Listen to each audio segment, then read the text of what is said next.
Here I am at Mr. Bazzacco's property. Here's the worst part of the porch. It's pretty bad right here. This whole thing,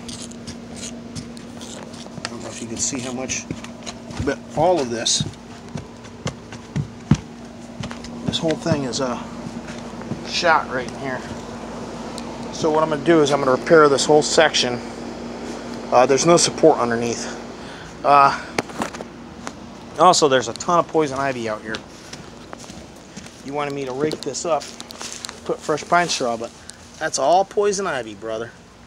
And it was on the fence too. I took a stick and pulled it down off the fence so I could spray it. I did spray all this poison ivy out here, and there's a lot of it. So if someone comes out here wearing sandals, or if they have kids, they're going to get it on their feet. All right, it's all behind the trees. Anywhere there was poison ivy, I sprayed.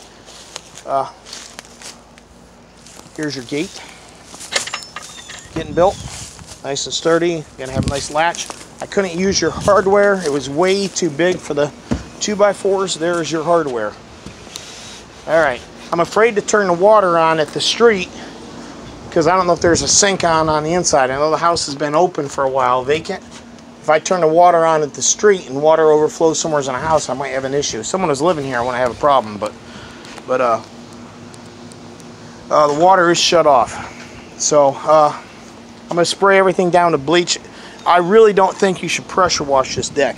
If you do, all of this is just going to shred. It's going to come apart. This deck needs to be covered with deck over, or just lightly scrubbed with some soap and water. But if you pressure wash this thing's going to rot and fall apart. The whole deck it's just going to shred it. You got a considerable amount of rot on all the railings.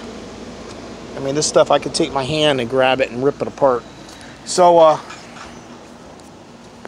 that's just my suggestion, brother.